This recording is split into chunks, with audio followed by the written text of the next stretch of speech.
Hi, we're Nia and Marianne from Seren Health Coaching. We are metabolic health coaches who are passionate about good metabolic health for everyone. We also love to chat about all things health and to share as much information as we can with people who want to make changes to their lifestyle but aren't quite sure where to start. We're going to release a new episode every Friday where we talk about a different aspect of health. So do subscribe and let us know what you think. We'd also love to know what you're interested in too. So if there's something that you'd like us to have a chat about, do send us a message and we'll do our best to cover it soon. Hi, Nia. Hello. It must be Friday and great excitement today because we've got a guest on our podcast. Yes. Rosie Jackson is a personal trainer and we're going to talk all things exercise. Fabulous. Okay, well, it's lovely to meet you, Rosie, and to have you here. Hi. So you might say we've had a bit of a slow start, haven't we, Marianne, to We exercise? have. We're obviously really focused on metabolic health, and obviously exercise is a part of that. But we've been more focused on dietary matters and less sort of focused on why exercise is important and how exactly it fits into metabolic health. But recently we feel there's been a much bigger focus on exactly how important exercise is as part of that overall view of physical health and metabolic health itself. So we're really excited to talk to you, Rosie, and we're so grateful that you've joined us today. Complete pleasure. Well, let's start with your story. So, how did you Okay. get to be a personal trainer? Were you always an exerciser? I did always exercise. I loved sport at school. Okay. I then went into the hospitality business and I worked, I won't give you the boring minute by minute, but I ended up as a consultant in the hospitality business. Great industry, loved it, working in pubs and restaurants, wine lists, etc., etc. But I was approaching my late 30s and I knew that I didn't feel great. I didn't look great. I'd always been naturally lean and sporty. I'd put on weight in the industry. Working shift work's horrific. Working that industry is very difficult. So I got myself a personal trainer who was an amazing guy. He is an ex-Olympic rower, world champion and Olympian. And Wow. because me, I don't go small. No. He's an incredible teacher and he understands the human body better than anyone I've ever met. And I liked his method of teaching. So I worked with him for a long time. Huge difference. Started to love it. He moved out the area, went to work with somebody else who he recommended, who was also a friend. And again, she had a really interesting way of looking at it. I tried to work with personal trainers in gyms, realized very quickly nonsense. They didn't care. I know that's a gross generalization, but a lot of them don't understand and they're just there to sell you programs.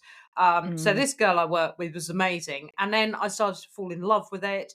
And then she one day said, you could actually do this because you can teach really well and you've got an understanding. So I put myself on a course which was run by SIMSA, which is the governing body. And I passed it. Hurrah. And then I did the next level up. So I'm at level 4. And then I started practicing. And I just built it very slowly. And the main thing was that I'd seen the change that I'd made in myself. I'm 55. I'm lean. I'm strong. And I've never been as healthy as I am now. And I put that down to not only a balanced diet, obviously, but a huge amount of strength training, to exercise, to understanding my body, and to knowing how important it is for me to future-proof myself. My main adage and the thing that I say on my website is that I'm not training for the person I am now. People say, I want a beach body, I want this, I want that. There's a beach, you've got a body, you're done. Well done. Excellent. It's how I want to be at 75, who I want to be. I don't want to be my grandmother, who I adored, I hasten to add, but who, when I look at it, even the age I am now in pictures, was slightly stooped, overweight, grey hair, permed. I have the grey hair, but it's not permed. And looked like an old lady. She looked like a classic granny. She was adorable and I loved her. But I don't want to be that person. I want to be able to get out of a chair at 75 without going oomph. I want to be able to go for walks. I want to be able to swim. I want to be able to sit on the floor and get back up again without any issues. I want a good quality of life. And aging doesn't make you feel old. It's disease and loss of fitness and functionality that will make you feel old. So that's where I come from. So I have 5 classes a week, which are great, and they're body weight, calisthenics, a little bit of weight, sometimes circuit trainings just for fun, but mainly body weight, calisthenics. And it is, the difference in people is phenomenal. I've got people in their 60s, 70s, and early 80s doing push-ups and learning push-ups because there's absolutely no reason why they can't do it. Physiological reason. And they absolutely love it. I then train my clients one-to-one, so I see them once or twice a week. And they're from the age of 17 to 81 and everything in between. Predominantly over 45, I would have to say, but I have got some younger ones. And this is how I talk to them. They all come to me for different reasons, but this is what I talk about, is this functionality, this being able to do things, to have a good quality of life. And there's the figure of the last 10 years of your life when you go into hospital, no matter what you go in for, broken wrist, broken hip, whatever, you present with 3 deadly diseases. And most of them are health related through obesity, weight. So it could be diabetes, hypertension, etc., etc., etc.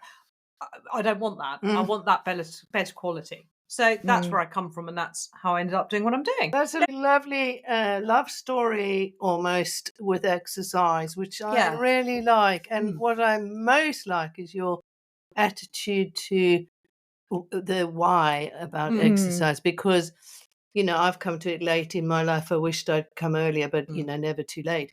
But it's the functionality that's so important. So important. Because I also want to be functioning at a level that allows me to hike, to get out of chairs, to do the things I want to do. That's one of the things that I really enjoy about the focus on exercise at the moment, is that it is for independence and mobility and all of these things that we want. And we know that we don't have to sit in a chair when we're older, 100%. and we can do all these things. I mean, that's why I ended up coming to exercise, because I have 2 young boys and I wanted to keep up with them. And I didn't want to be that mum that was like, oh, I can't run after you. Let them run off in front of you because you can't keep up with them. And it happens very slowly, that decline, you know, because I'd always been really active. But I remember my youngest children climbing a mountain in Wales without me because I didn't think I'd make it.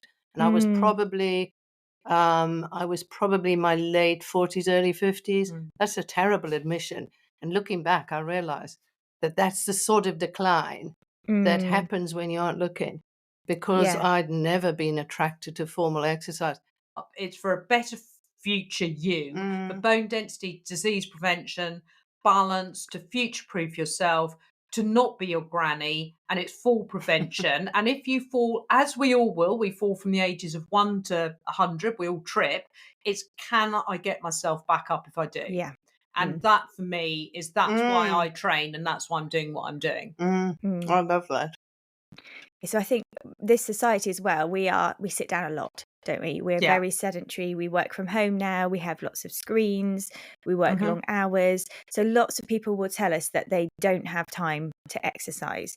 So I think we've got some sort of key questions that we'd like to ask to sort of see how you can fit exercise in, because both Marianne and I do fit exercise in, and we both have busy lifestyles, but we're not also typical of other people who work like 60 to 70 hour weeks either, because our lives are slightly different. So how much exercise do we really need to start with? How much is effective if you're going from nothing? Any movement is good movement. So I would suggest that for most people, steps is your first, your absolute, your first priority. Get your steps in. Now, there is this magical 10K figure. Anything over 8,000 steps is going to be effective. And most people can do that. And if you have a little, these fitness watches are grossly inaccurate, except for steps. They're still inaccurate for steps, but they're consistently inaccurate. So you can actually, use them. They're the only thing I'd ever use them for. So steps for me, try to aim for 8,000 steps a day. And that for me is your fundamental if you can do that. I would then add in, if you can do 3 exercises a day. I've spoken to Marianne about this. If you can make these non-negotiables, 3 exercises, preferably when you get up in the morning, but if you can't, at the end of the day when the children have gone to bed, you don't have to put special clothes on, you don't have to do anything, just take your shoes off, make sure you're in stretchy trousers. And I would say, depending on the individual and their requirements, 3 exercises every single day, and resistance type exercises will make a huge difference over a very short period of time. You do actually start to notice a difference. So if you exercise every day and you do your steps, between 8 and 12 weeks, you're going to notice increased muscle strength. Between 2 and 4 weeks, you're going to notice difference as well. You're going to increase your lean weight, improve physical performance, etc., etc. But 8 to 12 weeks is you'll notice real fundamental changes. But in 2 to 4 weeks, if you do 3 resistance-based exercises every day plus your steps, you're going to notice muscle building, and muscle building is the important thing. And isn't that the incentive? And isn't that how it works? So for me, just doing exercise without that reward would be really hard to keep up. Yeah. But what I've noticed, having made myself non-negotiable, is that exactly as you say, you start to think, oh, I really enjoy this because it's making me feel fitter and stronger. Once you've got there, you really don't have to talk people into exercise. No. They're on it. They're already beginning. It's the same with all these things. Once you get that reward, but you've got to start somewhere. Yeah. And I think also that it's a really difficult thing, because I think first you have to find something you enjoy. If you want to do more exercise and you want to bring it into your life, say 2 to 3 times a week for, say, half an hour or 40 minutes, then you've really got to find something you enjoy, whether that's netball, whether that's resistance training, whether that's running. Although I would argue that you need to build in some resistance rather than just cardio. But, you know, if you can, consistency is king, but you've actually got to be doing something. You've got to be doing something that's worthwhile. Otherwise, consistency is a waste of time. But also, I'm a great believer in the fact that willpower is slightly overrated and kind of doesn't work. I actually think it's discipline to start off with, which then becomes habit forming. So if you, we all have things that we have to do every day. So for Marianne, it might be walking her dog. For you, is you got to get your children to brush their teeth, whatever it may be that your thing is non-negotiable. You have to do every day. And it's really quite boring sometimes. You know, whatever it may be, it's a little bit of a tedious thing, but you've got to do it. Bring that discipline into exercise. Actually say, do you know what? Just for the next 5 days, I'm going to get out of bed and I am going to do 3 30-second planks, or I am going to lift some weights, whatever your particular thing is that you've worked out is going to help. Just do that for 5 to 6 days, short-term goals. And then on the 7th day, go, 6th, 7th day, go, okay, I'll do that again. Keep going, and it will build, and you will find it's then habit forming. Because there is no magic wand. And around wellness, a lot of behavior change, which is absolutely fundamental, but there's a lot of, I hate to use the word woo-woo, but there is a lot of woo-woo about, you can do this and you can do that. No, if you don't want to do it that day, and you're not in the right frame of mind and whatever.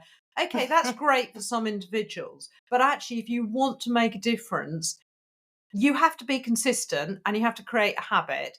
But make it simple, make it enjoyable, and make it something that isn't going to interfere or impact on the rest of your day. But you start your day off well with those things. And just very short, no more than 20 minutes, 15, 20 minutes a day max.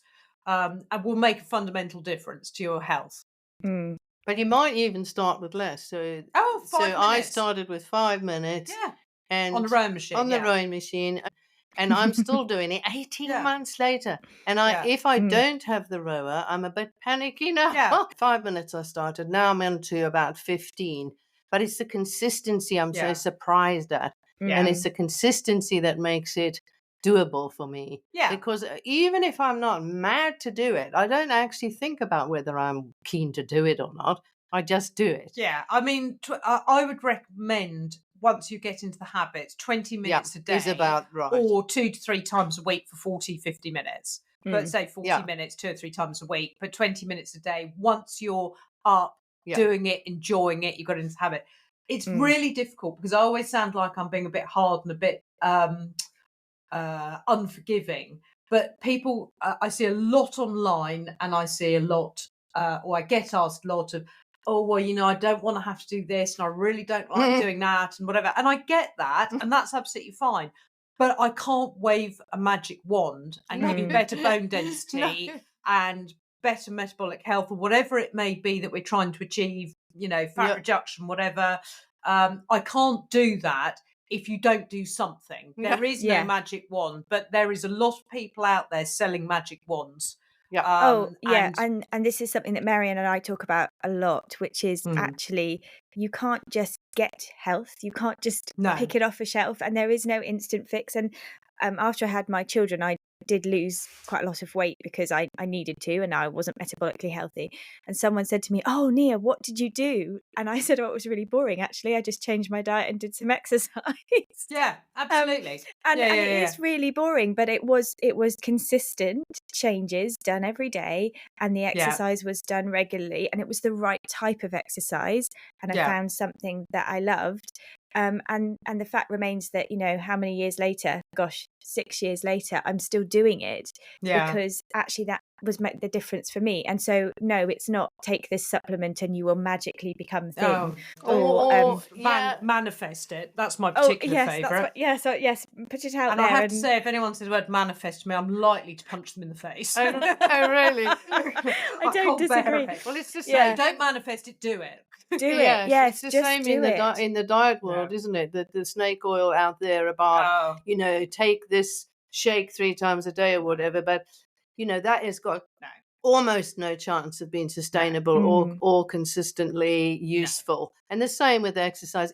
I mean, when you go, just going back a little bit, one of the things that you said about, you know, what could you do to start off with is steps is just fundamentally important. And certainly if I start to work with someone who is clinically obese, I won't even work with them until I've got their steps up. You know, I want them to do those steps to get them up. But one of the things you can do, there's a thing called NEAT, N-E-A-T, is non-exercise activity thermogenesis.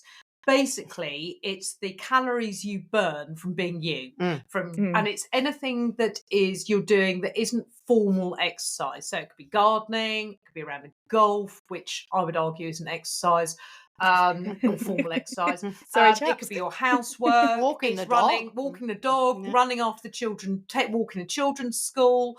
It's stuff that you do just in your daily life to be you. Now, what you can do is you can increase that. So you can spend a little longer in the garden. When you take the children to school, you stop one road back and you walk a little bit further. You know, just things like that. And that's non-exercise activity thermogenesis. And that is how we burn most of our calories. That actually, exercise is quite a small part of calorie burning. Interesting. It's very, very small. So I would start with increasing that. I wouldn't be as extreme to say do more housework because that's just insane. But certainly just sort of gardening. But you can. Yeah, you can. But you can if you want to. You can clean your floors and think, actually, this is a workout. I like that. You absolutely can. When you're doing laundry and you're doing the housework, don't bring everything down in one hit.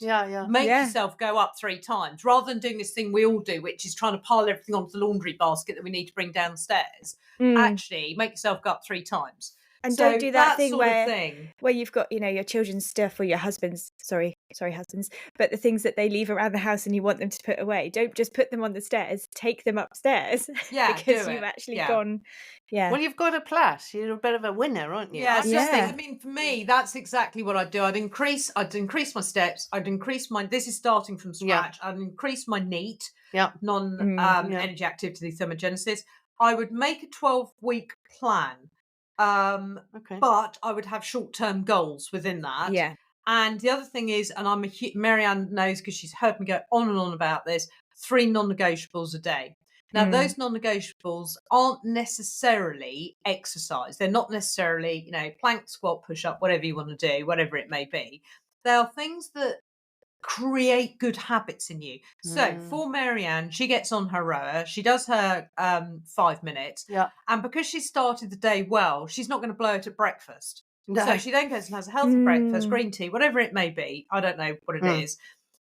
And because she's started the day well and she's had a good breakfast, she's not going to blow it at lunchtime. Yeah, so And because clever. she's done that, she's not going to blow it in the evening. Yeah. Now, I've got various clients and I set these to. One of them is to just walk outside for 15 minutes in the morning with a cup of green tea.